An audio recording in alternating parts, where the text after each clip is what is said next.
ایک زمانے کی بات ہے، گھنے جنگل کے کنارے ایک خاموش سا گاؤں تھا۔ اسی گاؤں میں ایک نہایت نیک دل جوڑا رہتا تھا، فرید اور زرینہ۔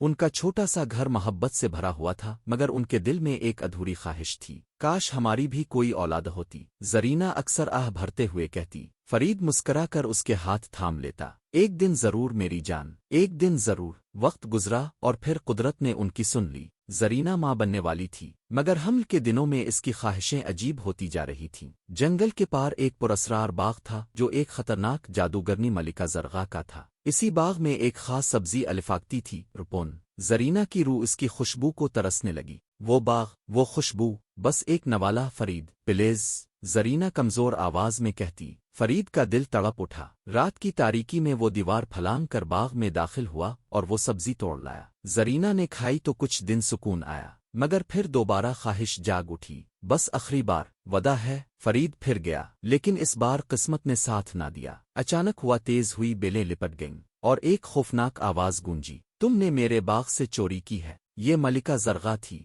فرید کانپ اٹھا، میری بیوی امید سے ہے، وہ بیمار ہو جائے گی۔ جادوگرنی کی آنکھوں میں سرد مسکراہٹ تھی، تو سن لو، تمہاری بیٹی میری ہوگی، جب وہ پیدا ہوگی وہ مجھے دے دی جائے گی، یہی قیمت ہے۔ اور یوں معاہدہ ہو گیا۔ جب بچی پیدا ہوئی تو خوشی ایک لمحے میں چھن گئی۔ ملکہ زرغا آئی اور بچی کو لے گئی۔ آج سے تمہارا نام نورین ہے۔ نورین کو ایک اونچے مینار میں قید کر دیا گیا، جہاں نہ دروازہ تھا نہ سیڑھیاں۔ سال گزرتے گئے، نورین ایک حسین معصوم اور خواب دیکھنے والی لڑکی بن گئی۔ اس کے بال سونے جیسے لمبے اور چمکدار تھے۔ زرغا اسے دنیا سے ڈراتی رہتی، باہر صرف خطرہ ہے، دھوکہ ہے۔ زرغا نورین کے بالوں کے سہارے مینار پر چڑھتی تھی۔ نورین، نورین، اپنے بال نیچے لٹکا دو۔ مگر نورین کا دل آسمانوں سے باتیں کرتا تھا۔ وہ ستاروں سے گیت گاتی اور سوچتی، میری دنیا کب شروع ہوگی۔ ایک دن جنگل سے گزرتے ہوئے ایک نوجوان شہزادے عادل نے وہ آواز سنی۔ وہ رک گیا۔ یہ آواز عام نہیں تھی، یہ دل کو چھو لینے والی تھی۔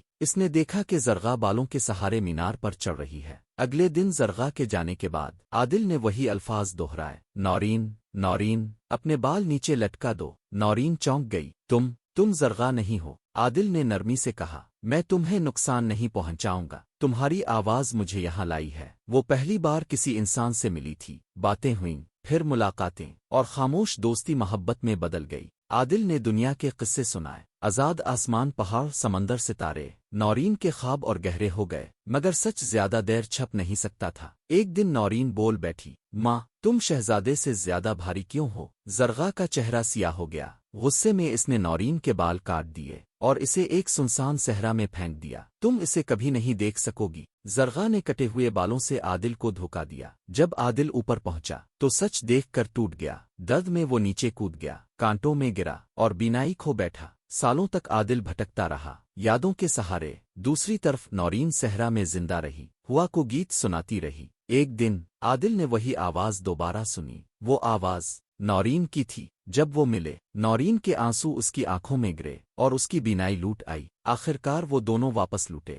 انہوں نے مینار نہیں، ایک ایسا گھر بنایا جہاں علم، موسیقی اور آزادی تھی، اور وہ نہ صرف خوش بلکہ آزاد، سمجھدار اور بہادر ہو کر زندگی گزارنے لگے۔